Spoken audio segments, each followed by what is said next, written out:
And good morning to all the DLED students and other viewers. I am Gunjan Rautela, lecturer of education in SCERT. आज मैं DLED second semester के first compulsory paper वर्तमान भारतीय समाज और प्रारंभिक शिक्षा का भाग 2 पर चर्चा करूंगी। इससे पूर्व की कक्षा में मैंने मध्यकालीन शिक्षा व्यवस्था, जिसे हम मुस्लिम कालीन शिक्षा व्यवस्था भी कहते हैं, की पृष्ठभूमि, उसके अर्थ एवं उसके उद्देश्य पर विस्तार से चर्चा की थी। आज हम उसी को कंटिन्यू करते हुए मध्यकालीन शिक्षा व्यवस्था की विशेषताएं तथा उसके जो प्रणाली थी, उसका जो सिस्टम था, उस पर चर्चा करेंगे। इसके लिए मैंने आप लोगों के लिए पीपीटी बनाई है फिर से, और इसमें आप लोगों को नोट्स मिल जाएंगे और उसी को कंटिन्यू मैं करती हूँ। जो मेरी पुरानी पीपीटी थी पार्ट 1, उसी के ही कंटिन्यूएशन में ये पार्ट 2 है, जिसको आप लोग अच्छे से रिलेट कर सकते हैं। तो इससे पहले हम लोगों ने पृष्ठभूमि पढ़ी थी और उसके बारे में और सारी चीज़ें पढ़ी थी कि कैसे मुस्लिम कालीन शिक्षा व्यवस्था हमारे देश में आई, और उसके बाद यहाँ पर उसके कैसे उद्देश्य, जो राजनैतिक जो पर्यावरण होता है, जो राजनैतिक जो हमारा एक बन जाता है पृष्ठभूमि, उसी हिसाब से कैसे जो शिक्षा की जो अर्थ है और उद्देश्य हैं वो कैसे परिवर्तित होते रहते हैं। तो उसी के कंटिन्यूएशन में मैं बताती हूँ कि मध्यकालीन शिक्षा की क्या मुख्य विशेषताएं थी। मुख्य विशेषताओं में हम फर्स्ट आ जाते हैं indirect control of the state.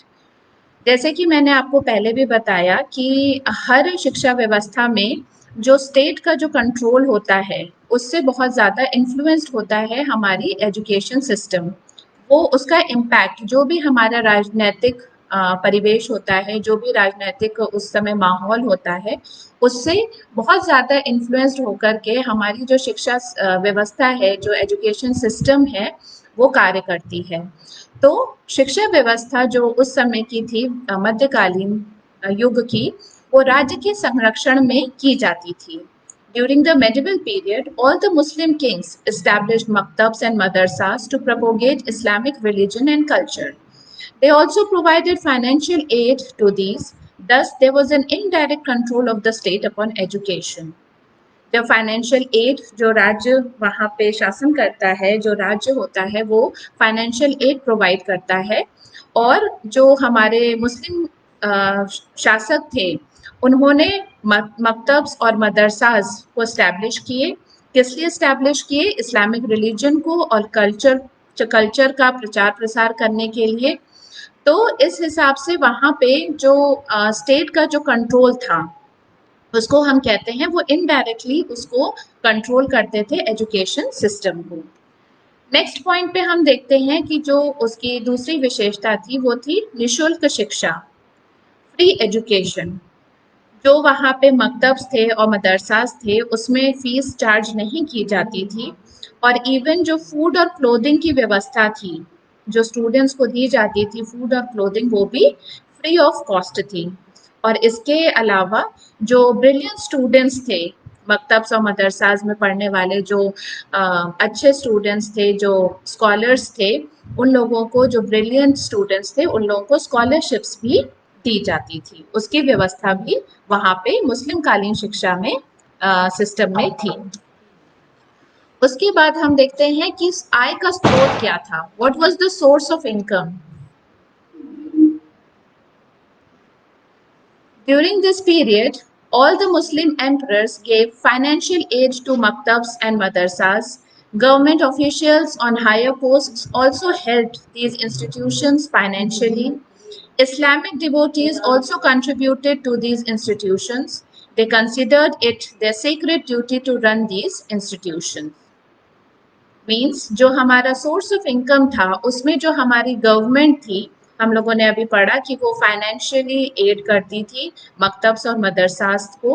और उसके अलावा जो जैसे फिलेंथ्रोपिक एटीट्यूड उस समय भी बहुत था, कि जो धनाढ्य परिवार के थे, जो हायर पोस्ट्स पे थे ऑफिशियल्स, और जो एक शिक्षा को एक सेक्रेड ड्यूटी मानते थे कि हाँ, शिक्षा प्रदान करना, उसका प्रचार प्रसार करना, बच्चों में शिक्षा देना, शिक्षा का विकास करना ज़रूरी है और उसको सेक्रेड मानते थे, उसको एक रिलीजियस ड्यूटी मानते थे, उसको अपने धर्म का एक अहम हिस्सा मानते थे। तो वो बहुत फिलैंथ्रोपिकली इस सिस्टम के लिए, एजुकेशन सिस्टम के लिए फंड्स देते थे, एड करते थे और हर प्रकार से मकतब और मदरसास को जो फाइनेंशियल जो है स्ट्रेंथ है उसको स्ट्रॉन्ग बनाते थे, स्ट्रेंथ प्रदान करते थे। इस तरह से हम देखते हैं कि जो सोर्स ऑफ इनकम था वो राज्य से प्राप्त होता था और जितने भी शासक थे वो मकतब्स, मदरसास और बाकी जो स्कूल्स होते थे जिनके बारे में हम आगे पढ़ेंगे, तो उनको वो फाइनेंशियली एड करते रहते थे। इसके बाद अन्य विशेषताओं में हम आ जाते हैं कि अन्य विशेषताएं क्या-क्या थी। शिक्षा मौखिक एवं व्यक्तिगत होती थी। इसके बारे में हमने पढ़ा था कि मौखिक शिक्षा का जो प्रचलन था वो बहुत ज़्यादा था। वर्बल ओरल लेसन्स जो टीचर्स थे वो स्टूडेंट्स को देते थे। प्रारंभिक शिक्षा आयु वर्ग के अनुरूप थी। 4 टू 5 वर्ष की आयु में मकतब में प्रवेश दे दिया जाता था। मीन्स ये डिफाइंड था कि जो आयु वर्ग है जिससे प्राइमरी एजुकेशन की शुरुआत होगी वो 4 टू 5 इयर्स की जो उम्र होती थी बच्चों में उसमें वो एनरोल करा दिए जाते थे, उनका एडमिशन्स मकतब में करा दिया जाता था। जो ये व्यवस्था थी वो इस्लाम धर्म के उद्देश्यों को पूरा करने वाली थी। तो इसमें जो शिक्षण कार्य थे वो भी इस तरह से अपनाए जाते थे जिससे कि जो इस्लाम धर्म है उसको बच्चों में और जो शिक्षार्थी हैं उनमें अच्छे से विकसित हो जाए, वो धर्म के प्रति और ज़्यादा उसके लिए उनको ज्ञान हो जाए धर्म का और उसके वो फॉलोवर्स बन जाएं। शिक्षण कार्य जो होता था वो परंपरागत विधियों के आधार पर किया जाता था। तो इसमें जब वो धर्म का मानते थे कि वो धर्म के अनुयायी बन जाएं और धर्म को अच्छी तरह से समझें, उसको फॉलो करें, तो वो उनमें जो नींव डाली जाती थी वो बचपन से ही, बाल्यावस्था से ही डाल दी जाती थी। इसलिए उनको 4 या 5 वर्ष की आयु में मकतब्स में प्रवेश करा दिया जाता था और जो विधियां होती थी वो बहुत ही परंपरागत होती थी, ट्रेडिशनल मेथड्स को ज़्यादा फॉलो किया जाता था। शिक्षा का माध्यम अरबी भाषा थी तथा उच्च स्तर पर फारसी भाषा का प्रयोग होता था। ये अरबी और फारसी भाषा भी इस्लामिक रिलीजन का, कल्चर का एक बहुत अहम हिस्सा है और भले ही इसमें पहले जो लैंग्वेज थी जो यहाँ इंडिया में बोली जाती थी वो संस्कृत, हिंदी, पाली का उपयोग होता था, पर जब इस्लामिक एजुकेशन सिस्टम हमारे देश में आया तो उसमें ये पाया गया कि उसमें जो प्राइमरी एजुकेशन है उसमें अरबी भाषा को मीडियम बनाया गया और हायर एजुकेशन में जैसे जैसे बच्चा जाता था उसको फारसी भाषा का ज्ञान कराया जाता था और टीचिंग मीडियम, जो मीडियम ऑफ टीचिंग था वो फारसी हो जाता था। शिक्षा में आध्यात्मिक मूल्यों के स्थान पर मानवीय मूल्यों को महत्व दिया जाता था।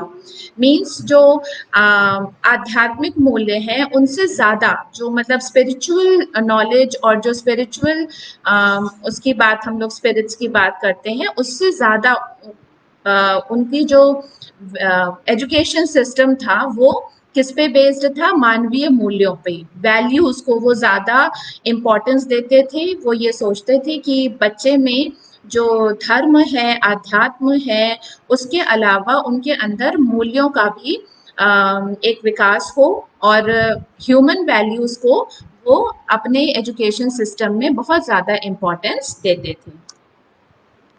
अन्य विशेषताओं में अगर हम फिर स्पेसिफिकली देखें तो 2-3 चीज़ें बहुत ज़्यादा इम्पॉर्टेंट रही हैं मुस्लिम एजुकेशन में जो हमने पहले के वैदिक कालीन एजुकेशन सिस्टम और बौद्ध कालीन एजुकेशन सिस्टम में भी पढ़ा। हर एजुकेशन सिस्टम को पढ़ते समय हम इन पॉइंट्स को देखते हैं और ये जानने की कोशिश करते हैं कि जो स्पेसिफिक एजुकेशन सिस्टम, जो स्पेसिफिक काल का जो मतलब जिस भी काल का, जिस भी युग का, जिस भी पीरियड का हम एजुकेशन सिस्टम पढ़ रहे हैं, तो हम ये जानते हैं कि उस पीरियड में पर्टिकुलरली स्त्री शिक्षा किस प्रकार की थी, वैल्यू एजुकेशन किस प्रकार की थी, आर्ट स्किल्स वोकेशन एजुकेशन किस प्रकार की थी। तो ये सारे पॉइंट्स जो हैं ये मेनली कुछ पॉइंट्स ऐसे हैं जो हर सिस्टम ऑफ एजुकेशन में है, हर पीरियड के एजुकेशन सिस्टम में पाया जाता है। तो हमें ये देखने की ज़रूरत है कि पर्टिकुलर जिस पीरियड के बारे में हम पढ़ रहे हैं उसमें विमेन एजुकेशन की स्थिति क्या थी। तो मध्यकालीन शिक्षा व्यवस्था में women education, both boys and girls were provided education in मकतब्स। दोनों स्त्री और पुरुषों को, बालकों को और बालिकाओं को एजुकेशन प्रोवाइड की जाती थी।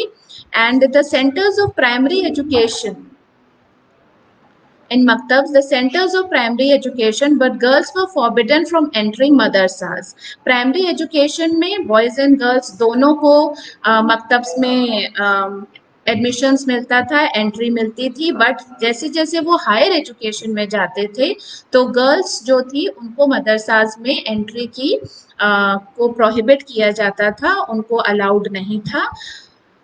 इसके बाद नेक्स्ट पॉइंट है, मध्यकालीन या मुस्लिम शिक्षा व्यवस्था में स्त्री शिक्षा का दायरा अत्यंत व्यापक नहीं था। केवल शाही घराने व कुलीन वर्ग की बालिकाएं शिक्षा सुविधा का लाभ उठा पाती थी। वे अपनी प्रारंभिक शिक्षा मकतब में प्राप्त करती थी। केवल जो शाही घराने के, जो कुलीन वर्ग की बालिकाएं थी, वो उनको जो एजुकेशन फैसिलिटीज थी वो ज़्यादा प्रोवाइडेड थी और उनको ज़्यादा अहमियत दी जाती थी कि वो शिक्षा को प्राप्त करें। और प्रारंभिक शिक्षा में, जैसे कि अभी हमने फर्स्ट पॉइंट में पढ़ा कि सभी girls were allowed, all the girls were allowed to get education and get entrance in मकतब्स, बट उसके बाद उनको अलाउड नहीं था कि वो हायर एजुकेशन को प्राप्त करें। लेकिन जो हायर क्लास की महिलाएं थी, बालिकाएं थी, वो एजुकेशन प्राप्त कर लेती थी, उनको घर पे ही फैसिलिटीज प्रोवाइड की जाती थी कि वो अपने घर से ही एजुकेशन को प्राप्त कर लें। उसके बाद मुस्लिम शासक अपने यहाँ हरम में बालिका शिक्षा की व्यवस्था करते थे।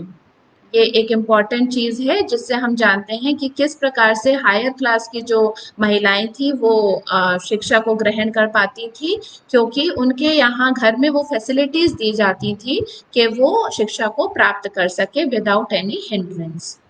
One single madrasa meant only for girls was established in Sarangpur by Ghiazuddin, the ruler of Malwa, but it was just a drop in the ocean.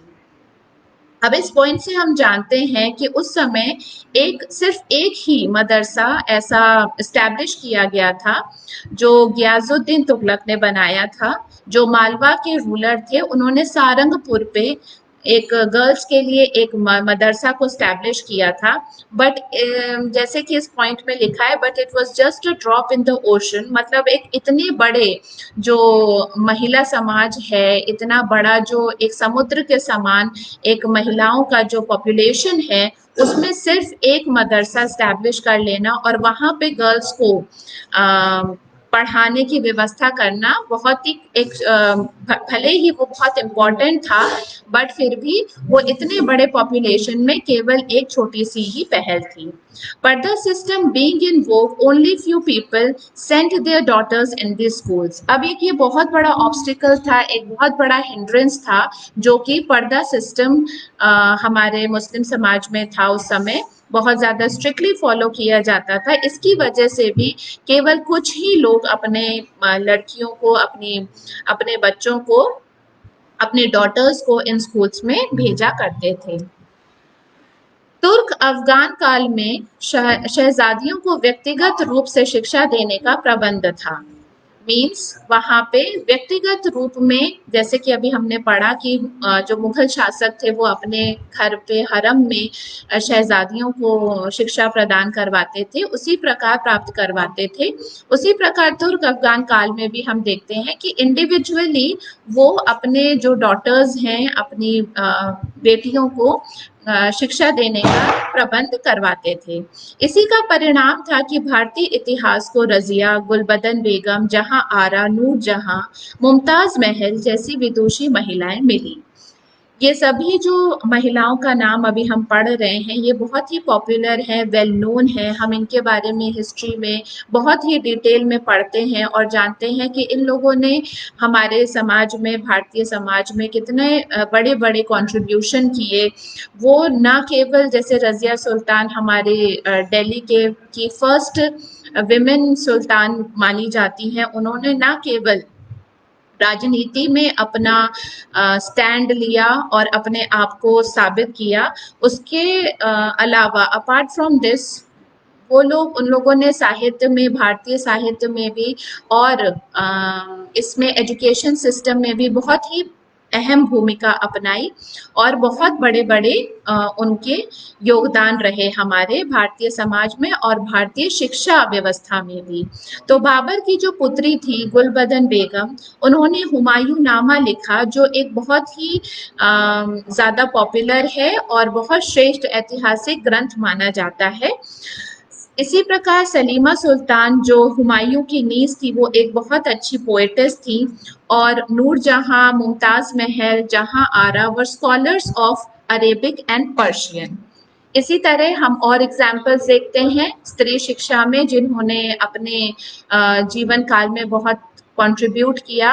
वो जैसे Razia Sultan and Chand Bibi were able rulers. Zebunnisa daughter of Aurangzeb was a poetess in Persian, but all of them belonged to royal family. ये एक ध्यान देने वाली बात है कि ये जितनी भी महिलाओं का जिक्र आज हम करते हैं, अपने हिस्ट्री में पढ़ते हैं, ये ध्यान देने वाली बात है कि ये सभी रॉयल फैमिलीज को बिलोंग करते थे और इन लोगों को ये सुविधाएं उपलब्ध कराई गई थी उस समय में भी, उस पीरियड में भी, कि वो आराम से अपनी शिक्षा दीक्षा को प्राप्त कर सकें। Common women had no access to education. मदरसों व मकतब में स्त्रियों को नृत्य, संगीत, सीना, बुनना, मखमल, बढ़ई का सुनार, लुहार का कार्य तथा युद्ध कला की शिक्षा भी दी जाती थी। मतलब जो ये हमारी रॉयल फैमिलीज की जो लेडीज थी, विमेन थे, वो मकतबों और मदरसों में हर प्रकार की शिक्षा को प्राप्त कर सकते थे और इवन मकतब में जो ऑर्डिनरी गर्ल्स भी आती थी, वो भी इन युद्ध कलाओं को, संगीत कलाओं को, नृत्य कलाओं को और बाकी जो जो विषय थे उनको आराम से सीख सकती थी। ललित कलाओं, कौशलों की शिक्षा एवं व्यावसायिक शिक्षा। इस पे जब हम ध्यान देते हैं कि मुस्लिम पीरियड में क्या सिस्टम था, तो मुस्लिम काल में शिक्षा को उत्पादक समझा जाता था और इसी दृष्टिकोण से छात्रों को ललित कला, हस्तकला, चित्रकला, आभूषण, रथ बनाने का काम आदि को पाठ्यक्रम का अभिन्न अंग बनाया गया। मीन्स वहाँ पे वोकेशन को, व्यवसाय को बहुत ज़्यादा इम्पोर्टेंस दिया जाता था मुस्लिम पीरियड में और इसीलिए हर प्रकार की कला, हर प्रकार के कौशल को देने का प्रावधान था, शिक्षा देने का प्रावधान था कि किस प्रकार स्टूडेंट्स को इस तरह से कैपेबल बना दिया जाए वोकेशनली और उन्हें इस प्रकार के स्किल्स दिए जाएं, कौशल प्रदान किए जाएं, उन्हें इस तरह के आर्ट से अवगत करा दिया जाए, ज्ञान दे दिया जाए कि वो आगे जाकर के अपने आप को वोकेशनली कहीं पे स्टैंड कर सकें और अपने जीवन यापन को अच्छी तरह से कर सकें। Great progress was made in music, dance, painting, muslin, काशीदकारी and architecture in medieval period. हम लोगों ने देखा है कि जो कढ़ाई बुनाई का काल है वो आज भी मुस्लिम सिस्टम में बहुत ज़्यादा प्रोग्रेसिव स्टेज पे है। आज भी जो उस समय का आर्किटेक्चर था, उसकी पॉपुलैरिटी आज भी हमारे देश में बहुत है, जिसका एक बहुत अच्छा उदाहरण है ताजमहल ऑफ आगरा, कुतुब मीनार ऑफ दिल्ली, जो आज भी हमारे देश में नेशनल हेरिटेजेस हैं। उनके संरक्षण में निर्मित ये इमारतें आज भी भारतवर्ष के लिए गौरव के विषय हैं। आज भी यहाँ बहुत दूर दूर से विजिटर्स आते हैं, ट्रैवलर्स आते हैं और इवन हम भी इन बड़ी बड़ी इमारतों, बड़ी बड़ी जो आर्किटेक्चरल मॉन्यूमेंट्स हैं, इन पे गर्व से बात करते हैं और उनका संरक्षण करते हैं। तो ये सभी जो कलाएं हैं, कौशल हैं, ये उस समय के एक बहुत ही ज़्यादा इम्पोर्टेंट पक्ष थे मुस्लिम एजुकेशन सिस्टम के। मुस्लिम शासकों को कला से बेहद लगाव था। ये आप लोग अलग-अलग जब अपने कभी हिस्ट्री से रिलेट करेंगे इस एजुकेशन सिस्टम को, तो आप लोग जानेंगे कि किस प्रकार शाहजहां, जहांगीर, शाहजहां ने इतने सारे हिस्टोरिकल मॉन्यूमेंट्स बनाए। जहांगीर अपनी पेंटिंग के प्रेमी माने जाते हैं। वो खुद भी बहुत अच्छे पेंटर थे और उसके साथ-साथ वो पेंटिंग को बहुत ज़्यादा प्रोपोगेट करते थे, उसको बहुत ज़्यादा प्रोत्साहन करते थे। इसी प्रकार संगीत, चित्रकला, स्थापत्य कला और अन्य विषयों की अपेक्षा जो है कला पर बहुत ज़्यादा ध्यान दिया जाता था। ललित कलाओं का शिक्षण व्यक्तिगत ढंग से तथा उच्च स्तर पर दिया जाता था। प्राथमिक स्तर पर कला के बारे में सामान्य कौशलों की जानकारी दी जाती थी। मीन्स प्राइमरी एजुकेशन से ही ये नहीं था कि केवल हिंदी, इंग्लिश या फिर अरबी, फारसी का ही ज्ञान कराया जाए, बल्कि प्राथमिक स्तर से ही कला के सामान्य जो कौशल होते हैं वो बच्चों को सिखा दिए जाते थे। मुस्लिम एजुकेशन सिस्टम में मेडिकल साइंस का भी बहुत ज़्यादा प्रोग्रेस देखा जाता है।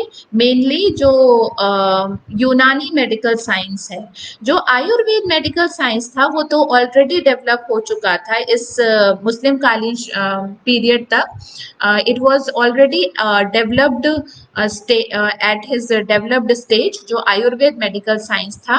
बट यूनानी जो मेडिकल साइंस था वो उस समय प्रोग्रेस कर रहा था। तो जो the Muslim rulers made provision for the education of Unani medical science इन सम मदरसास, मदरसों में इनकी शिक्षा का की व्यवस्था की गई और प्रोविजन रखा गया कि यूनानी मेडिकल साइंस को स्टूडेंट्स पढ़ सकें अपने इंटरेस्ट के हिसाब से। द मदरसास of Agra and Rampur were the main education centres of Unani medical science. उसके अलावा सैनिक शिक्षा को भी बहुत ज़्यादा इम्पोर्टेंस दी जाती थी। जैसा कि हम जानते हैं कि जो मुस्लिम शासक थे वो यहाँ पे एक तरह से इन्वेडर्स की तरह आए थे, कॉन्करर्स की तरह आए थे। वो भारत पे अपना आधिपत्य स्थापित करना चाहते थे। वो चाहते थे कि यहाँ पे वो उन्होंने बहुत सारे बैटल्स किए यहाँ के राजाओं के साथ और धीरे धीरे यहाँ पे अपनी जो राज्य हैं, जो शासन है, उसको स्थापित किया। तो वो जो पहले जिस उससे आए थे, माइंडसेट से आए थे, जो सोच करके आए थे, जिस उद्देश्य के साथ आए थे, वो उनका कॉन्कर करने का उद्देश्य था। इन्वेडर्स की तरह अटैक करने के लिए आए थे और वो यहाँ पे भारत में अपने शासन को स्थापित करना चाहते थे। इसीलिए जो उनका मिलिट्री एजुकेशन था वो पहले से ही बहुत ज़्यादा बिल्ट अप था। वो एजुकेशन में इसको सिखाना चाहते थे और उन्होंने सिखाया। इसलिए उन्होंने सैनिक शिक्षा को जो करिकुलम था उसमें उन्होंने बहुत इम्पोर्टेंट स्थान दिया। इसमें जो पॉइंट्स हैं वो यही है कि मुस्लिम कालीन शिक्षा का प्रमुख लक्ष्य शासन का सुदृढ़ीकरण करना था। इसलिए छात्रों को हर प्रकार का जो मिलिट्री एजुकेशन में ज़रूरी जो एस्पेक्ट्स होते हैं वो सिखाया जाता था। हॉर्स राइडिंग सिखाई जाती थी, भाला तीर चलाना सिखाया जाता था, स्वॉर्ड चलाना, तलवार चलाना, दुर्ग का डेरा डालना।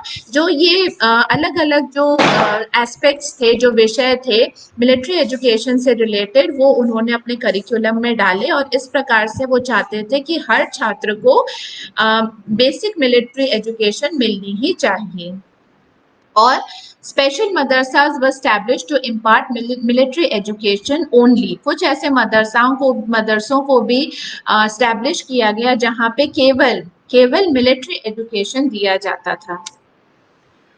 इसके बाद हम देखते हैं मकतब और मदरसों के बारे में कि शिक्षा जो थी मेनली वो मकतब और मदरसों में संपन्न की जाती थी। तो मकतब क्या थे? प्राथमिक शिक्षा के केंद्र थे। जो मकतब थे वो प्राइमरी एजुकेशन के सेंटर्स थे जहाँ पर लिखना सिखाया जाता था। और ये शब्द कहाँ से आया? ये शब्द कुतुब से बना है जिसका अर्थ है उसने लिखा। स्पेसिफिकली कुतुब का अर्थ होता है उसने लिखा, और इसी शब्द से बना मकतब, और वहां पे इसीलिए मेनली लिखना सिखाया जाता था। राइटिंग का जो नॉलेज थी वहीं से दी जाती थी at the primary level of students. और वह किसी न किसी मस्जिद से संबंध होते थे। They usually was affiliated to some or the other मस्जिद। इसमें प्रवेश की आयु 4 से 5 वर्ष के मध्य की होती थी। प्रवेश करने से पहले प्रत्येक छात्र का बिस्मिल्लाह संस्कार किया जाता था। इस संस्कार में बालक बालक 4 वर्ष 4 माह व 4 दिन का होता था। अब ये बहुत इंपॉर्टेंट होता है ये सारे पॉइंट्स को याद करना और नोट डाउन करना कि बिस्मिल्लाह संस्कार के दौरान बालकों की जो आयु होती थी वो फिक्स्ड होती थी और उसको बहुत ही स्ट्रिक्टली फॉलो किया जाता था।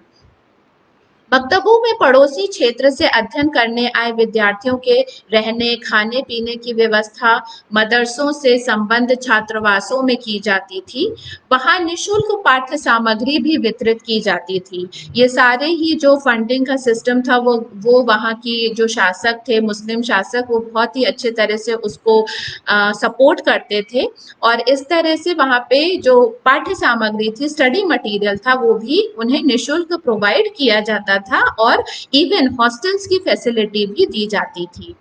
In Maktab, every student was made to learn verses of Quran Sharif, Islamic religion, Arabic, Persian and mathematics. Specifically in versus को वहाँ स्टूडेंट्स को पढ़ाया जाता था और उसमें उन्हें एक्सपर्ट बनाने की कोशिश की जाती थी।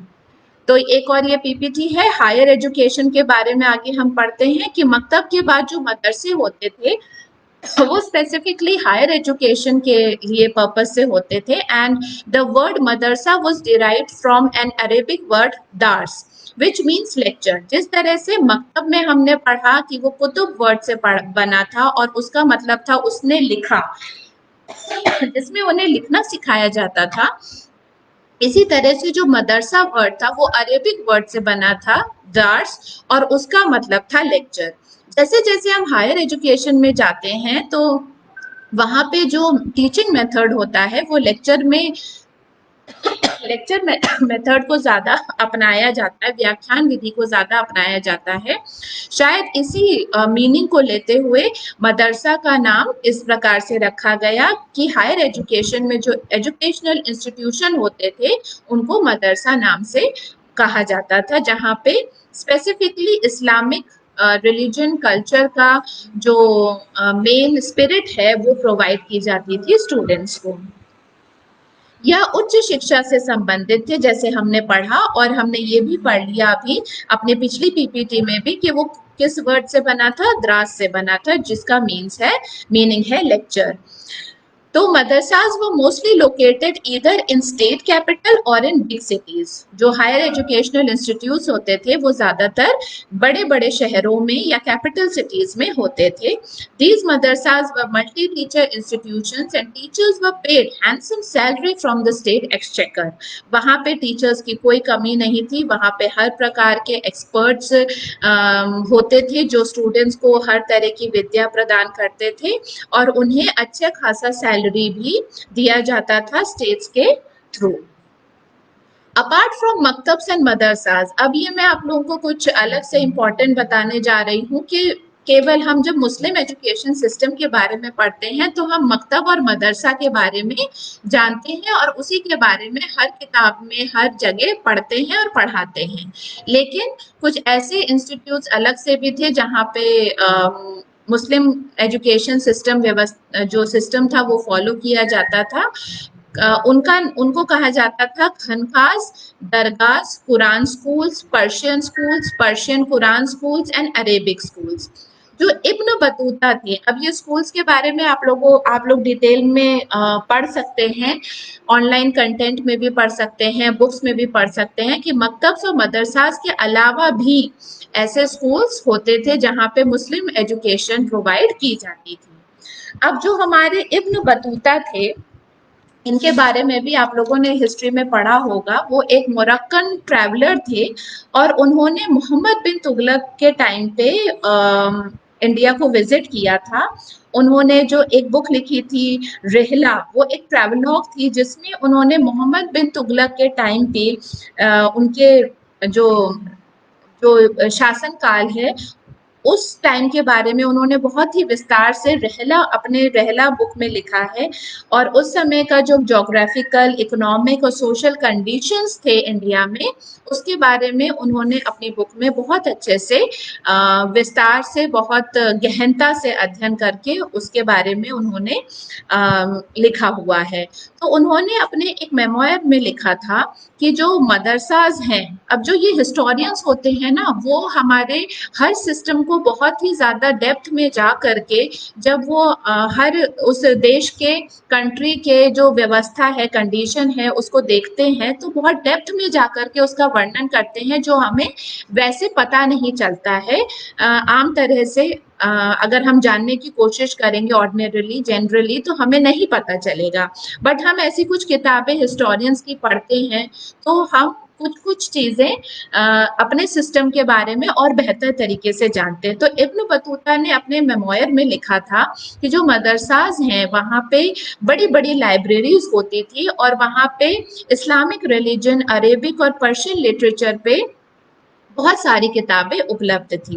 On the completion of education, अब इसमें जो नेक्स्ट पॉइंट है, ये कुछ इंपॉर्टेंट पॉइंट्स हैं जो मुस्लिम कालीन शिक्षा व्यवस्था के बारे में मैं आपको बता रही हूँ। इसमें जो आगे का दूसरा पॉइंट है, उसमें ये पता चलता है कि जो स्टूडेंट्स हैं, जैसे आज हम लोगों को डिग्रीज मिलती हैं तो एक डेजिग्नेशन भी मिलता है कि okay he is now graduate, now post graduate, doctorate, ऐसे करके। तो उसी हिसाब से उस व्यवस्था में भी स्टूडेंट्स को अलग अलग डेजिग्नेशन मिलता था। जैसे कि on the completion of education the students who specialised, जो इस्लामिक रिलीजन में स्पेशलाइजेशन करते थे, उनको आमिल कहा जाता था। ऐसे ही अरेबिक और पर्शियन लिटरेचर में जो स्पेशलाइजेशन करते थे उनको काबिल कहा जाता था। और उसके बाद जो फिलॉसफी में स्पेशलाइजेशन करते थे उनको फाजिल कहा जाता था। ये सारे बहुत ही ज़्यादा इम्पोर्टेंट पॉइंट्स हैं mainly for the examination point of view, कि आप लोगों को ये सारे आमिल, काबिल, फाजिल, ये जो जो नाम स्टूडेंट्स को डेजिग्नेट किया जाता था after the specialisation in particular subject, वो आप लोगों को पता होना चाहिए। उसके बाद मध्यकालीन शिक्षा का पाठ्यक्रम हम देखते हैं कि वो आयु वर्ग के अनुसार था। बच्चों को लिखना, पढ़ना व गणना करना सिखाया जाता था। साहित्य में धार्मिक ग्रंथ कुरान का अध्ययन करना सिखाया जाता था। नैतिक शिक्षा देने के लिए गुलिस्ता एवं बोस्ता समझाकर पढ़ाए जाते थे। गुलिस्ता एवं बोस्ता एक किताब होती थी जिसमें उन्हें ह्यूमन वैल्यूज के बारे में पढ़ाया जाता था। पैगंबरों की कथाएं, मुस्लिम फकीरों की कहानियां तथा फारसी कवियों की कविताओं का ज्ञान कराया जाता था। शिक्षा अरबी भाषा में होती थी। अब ये ध्यान देने वाली बात है कि जो हमारा टीचिंग मीडियम था वो अरबी भाषा थी।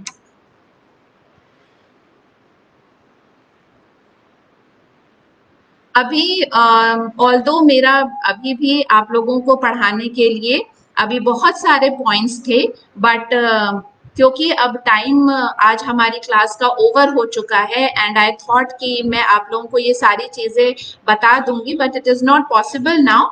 तो मैं आप लोगों को अभी अपने असाइनमेंट में लेके आती हूँ, ये जो आप लोगों का आज का असाइनमेंट है। इसकी अगली कक्षा में मैं इसी मध्यकालीन शिक्षा व्यवस्था को कंटिन्यू करूंगी, क्योंकि अभी इसके बहुत सारे पॉइंट्स बचे हुए हैं। करिकुलम बचा है, डिसिप्लिन बचा है, और क्या teacher student relationship, and even मैं आप लोगों को बताना चाहती हूँ कि उसके मेन सेंटर्स कौन से थे।